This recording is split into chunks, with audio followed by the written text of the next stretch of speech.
Hello MP board के students, कैसे हैं आप सभी लोग। आज हम स्टार्ट करने जा रहे हैं बिजनेस स्टडीज का चैप्टर 1। और ये वीडियो आप बीच में छोड़कर ना जाइएगा, क्योंकि आपको यहाँ से पूरे क्वेश्चन आपको यहाँ एक ही वीडियो में मिल जाएंगे। आपको इस चैप्टर से बाहर इससे बाहर कुछ पढ़ने की जरूरत नहीं पड़ेगी। तो चलिए स्टार्ट करते हैं चैप्टर फर्स्ट, जिसका नाम है मैनेजमेंट एंड इट्स फंक्शंस। ठीक है, मैनेजमेंट क्या होता है। देखो, मैनेजमेंट का एग्जाम्पल आप एक स्कूल से ले सकते हैं, जिसमें एक प्रिंसिपल होता है वो जो बाकी टीचर्स से सारा काम कितनी आसानी से करवा लेता है। ठीक है, तो इसी को हम क्या बोलेंगे, मैनेजमेंट। मतलब प्रिंसिपल जो है वो अच्छा मैनेजर है। तो मैनेजमेंट क्या है, दूसरों से जो काम करवाने की आर्ट है, दूसरे लोगों से काम करवाने की जो कला है, उसी को हम क्या बोलते हैं, मैनेजमेंट। ठीक है, यहाँ पर आप मीनिंग देख सकते हैं मैनेजमेंट का क्या लिखा। तो management is the process of the getting things done from the others to the others. ठीक है, मतलब दूसरे लोगों से काम करवाने की जो टेक्निक है, जो आर्ट है, वही क्या है, मैनेजमेंट है। ठीक है, अब काम ऐसा नहीं सिर्फ काम करवा लिया तो वो पूरा नहीं माना जाएगा। काम कैसे करवाना, इफेक्टिवनेस से और एफिशिएंसी से। ठीक है, काम कैसा होना चाहिए, इफेक्टिव एंड एफिशिएंट। इफेक्टिवनेस का मतलब क्या है, इफेक्टिवनेस का मतलब होता है टाइम बाउंड, है ना। इफेक्टिवनेस मतलब दिए हुए टाइम के अंदर काम पूरा करवाना। ठीक है, जैसे कल एग्जाम है तो आज ही पेपर बना के सारे कंप्लीट आज होने चाहिए। ठीक है, तो इस तरीके से इफेक्टिवनेस का मतलब क्या हुआ, टाइम बाउंड, यानी एक टाइम की लिमिट के अंदर आपका जो काम है वो पूरा होना चाहिए। ठीक है, एफिशिएंट का मतलब क्या हुआ, एफिशिएंट का मतलब है कि आपको दिए हुए कॉस्ट के अंदर ही काम करना है। मतलब कि अगर आपको 100 रुपए दे दिए गए और आपसे बोला कि 100 रुपए के अंदर ही ये काम करना है, तो उसको हम क्या बोलेंगे, एफिशिएंट। मतलब आप रिसोर्सेस को वेस्ट नहीं कर रहे हो, आप क्या कर रहे हो, रिसोर्सेस का अच्छा यूज कर रहे हो, एफिशिएंट यूज कर रहे हो, इसको क्या बोलेंगे, एफिशिएंसी। ठीक है, तो मैनेजमेंट क्या है, दूसरे लोगों से काम करवाना, लेकिन कैसे, एफिशिएंटली एंड इफेक्टिवली। ठीक है, डेफिनेशन दी मैनेजमेंट की, एफ.डब्ल्यू. टेलर ने बोला है, management is the art of getting things done through others. मतलब दूसरे लोगों से काम करवाने की जो आर्ट है, जो कला है, उसी को हम क्या बोलते हैं, मैनेजमेंट बोलते हैं। ठीक है, कोई से भी आप यहाँ से डेफिनेशन याद कर सकते हैं। नेक्स्ट जो इंपॉर्टेंट क्वेश्चन यहाँ से बनता है वो है features and characteristics of management. ठीक है, इंपॉर्टेंट क्वेश्चन है, अक्सर पूछा जाता है, इसलिए इसको बड़े ध्यान से समझिएगा। ठीक है, तो पहला क्या है यहाँ पर, गोल ओरिएंटेड। देखो, कोई भी मैनेजमेंट का काम किया क्यों जाता है, किसी ना किसी ऑर्गेनाइजेशन के अंदर कुछ ना कुछ वो गोल्स लेके तो काम कर रहे होंगे। जैसे एक स्कूल का गोल क्या होता है, स्कूल का गोल है कि वो ज्यादा ग्रोथ करे, बच्चों को अच्छी एजुकेशन दे। ठीक है, और उसके बाद में मार्केट में उसकी अच्छी ब्रांड हो, अच्छा नेटवर्क हो, है ना।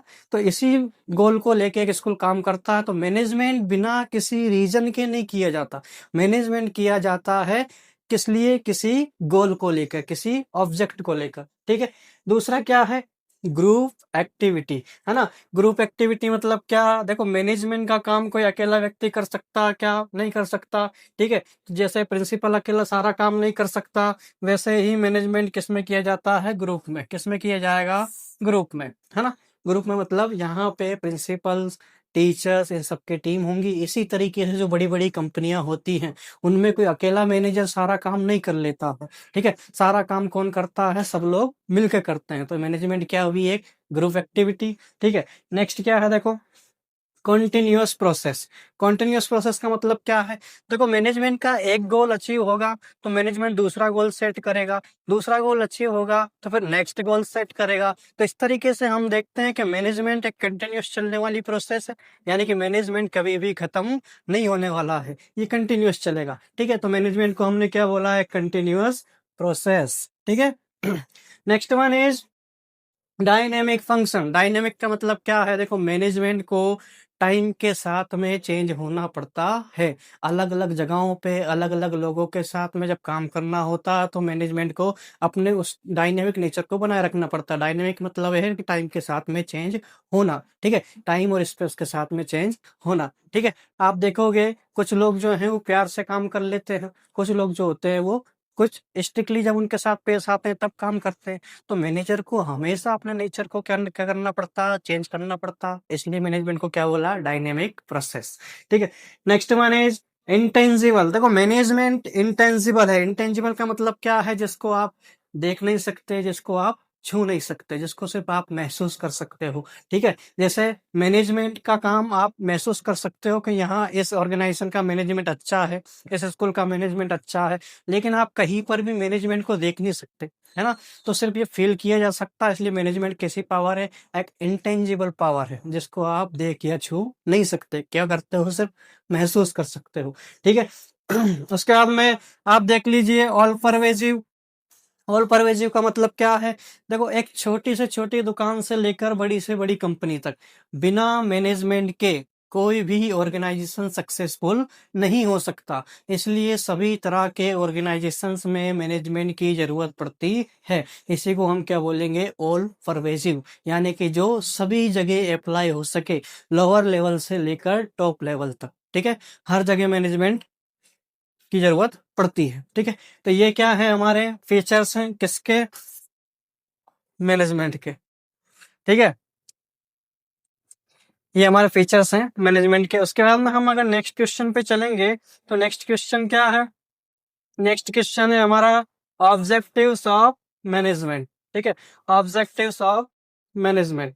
ठीक है, ऑब्जेक्टिव आप देखोगे तो ऑब्जेक्टिव आपको तीन तरह के ऑब्जेक्टिव यहाँ देखने को मिलेंगे। कौन कौन से? एक है हमारा सोशल ऑब्जेक्टिव, एक है ऑर्गेनाइजेशनल ऑब्जेक्टिव, और एक होते हैं पर्सनल ऑब्जेक्टिव। कौन कौन से? पहला आपको मिलेगा क्या? Social objective. ठीक है, second one is organisational objective.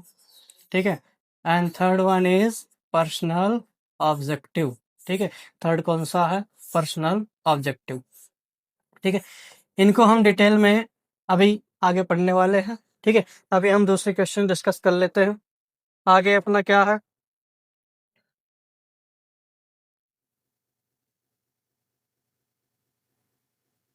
थोड़ी काटा पिटी करना पड़ेगा।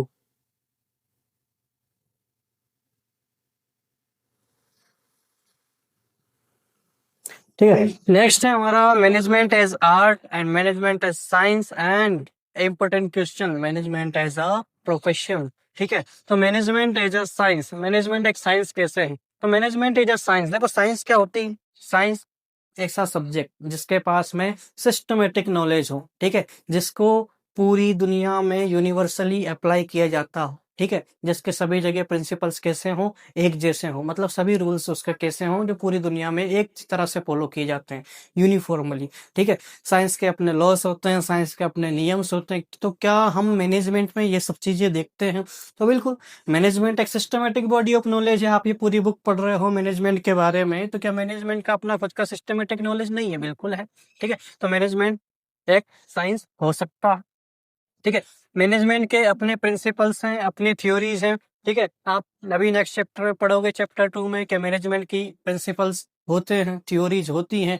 और जिस तरीके से साइंस के प्रिंसिपल पूरी दुनिया में एक ही तरीके से यूनिफॉर्मली अप्लाई होते हैं, वैसे ही मैनेजमेंट के प्रिंसिपल्स भी पूरी दुनिया में अप्लाई होते हैं। ठीक है, तो हम मैनेजमेंट को क्या एक साइंस बोल सकते हैं? तो हाँ, बिल्कुल हम मैनेजमेंट को एक साइंस बोल सकते हैं। ठीक है, क्या मैनेजमेंट आर्ट है? क्या मैनेजमेंट आर्ट है? आर्ट क्या है? तो आर्ट है साइंस का जो नॉलेज है उसको प्रैक्टिकल वे में लाना। ठीक है, यानी कि साइंस के जितने भी प्रिंसिपल्स हैं उनको आप जब प्रैक्टिकली अप्लाई करोगे तो हम उसको क्या बोल देते हैं? आर्ट। तो क्या हम मैनेजमेंट के प्रिंसिपल्स को अपने पर्सनल लाइफ में, अपने दैनिक जीवन में, डेली यूजेज में, ऑर्गेनाइजेशन में, क्या हम उन्हें अप्लाई करते हैं? तो बिल्कुल करते हैं। मैनेजमेंट के जितने भी प्रिंसिपल्स हैं हम उन्हें अपने ऑर्गेनाइजेशन में अप्लाई करते हैं। ठीक है, तो मैनेजमेंट को हम एक आर्ट बोल सकते हैं, बिल्कुल बोल सकते हैं। मैनेजमेंट क्या पर्सनल स्किल है? बिल्कुल है। ठीक है, मैनेजमेंट जो है कोई अच्छा मैनेजर ही कर पाएगा, हर कोई मैनेजमेंट नहीं कर पाता। ठीक है, किसी व्यक्ति के अंदर कम्युनिकेशन स्किल बहुत बढ़िया होती है। ठीक है, किसी के पास नॉलेज बहुत अच्छा होता है, कोई लोगों को इम्फेक्ट ज्यादा अच्छे से कर लेता है। तो इस तरीके से हम देखते हैं कि मैनेजमेंट क्या है? एक आर्ट भी है। क्यों? क्योंकि साइंस के प्रैक्टिकल नॉलेज को हम आर्ट बोलते हैं, तो मैनेजमेंट के जो थ्योरीज हैं, जो प्रिंसिपल्स हैं, उन्हें हम जब अप्लाई करेंगे प्रैक्टिकल वे में, ठीक है, तो वो भी आर्ट की कैटेगरी में आएगा। तो मैनेजमेंट साइंस के साथ क्या है? आर्ट भी है। ठीक है, अब यहाँ से इंपॉर्टेंट क्वेश्चन बनता है जो अकेला कभी कभार 4 नंबर में पूछ लिया था 4 मार्क्स में। कौन सा? Management as a profession. ठीक है, मैनेजमेंट एज अ प्रोफेशन। देखो प्रोफेशन क्या होता है, आपने क्लास 11 में पढ़ा होगा प्रोफेशन क्या है। एक इकोनॉमिक एक्टिविटी है, ठीक है। इकोनॉमिक एक्टिविटी प्रोफेशन में किसकी जरूरत पड़ती है, तो आपको स्पेसिफिक नॉलेज की जरूरत पड़ती है, आपके पास में स्पेशल डिग्री होनी चाहिए। प्रोफेशन में जब आप काम करोगे तो आपको उसके बदले में क्या मिलेगी, आपको उसके बदले में फीस मिलेगी, है ना। यही पढ़ा आपने 11th में। तो क्या मैनेजमेंट में ऐसा होता है, क्या मैनेजमेंट में ऐसा होता है, क्या मैनेजमेंट के अंदर प्रोफेशन की क्वालिटीज हैं, तो बिल्कुल है, ठीक है। आप देखोगे जिस तरीके से प्रोफेशन में स्पेशलाइज नॉलेज एंड ट्रेनिंग की जरूरत होती है, तो मैनेजमेंट में भी आप देखते हो कोई स्पेशल नॉलेज आपको चाहिए पड़ता है। जैसे कि आप मैनेजमेंट में एमबीए करते हो, एमबीए की डिग्री करते हो, ठीक है। जैसे डॉक्टर अपनी एमबीबीएस कंप्लीट करता है, वैसे मैनेजमेंट में क्या आपको एमबीए वगैरह करना पड़ता। होटल मैनेजमेंट का कोर्स आप करते हो, ठीक है। तो क्या हम देख सकते हैं यहाँ पर कि मैनेजमेंट में प्रोफेशन की क्वालिटीज देखने को मिल रही कि नहीं मिल रही, ठीक है। हाँ, तो यहाँ पे स्पेसिफाइड नॉलेज की जरूरत पड़ती है, हमें क्वालिफाइड होना चाहिए मैनेजमेंट करने के लिए, तभी हम अच्छे मैनेजर बन सकते हैं, ठीक है। Follows a code of conduct and ethics, ठीक है। जिस तरीके से प्रोफेशन में एक डॉक्टर अपने कुछ कोड ऑफ कंडक्ट फॉलो करता है, जैसे किसी डॉक्टर को अपने पेशेंट का बैकग्राउंड नहीं देखना चाहिए, वो किस कास्ट का है, ठीक है, वो अमीर है या गरीब है।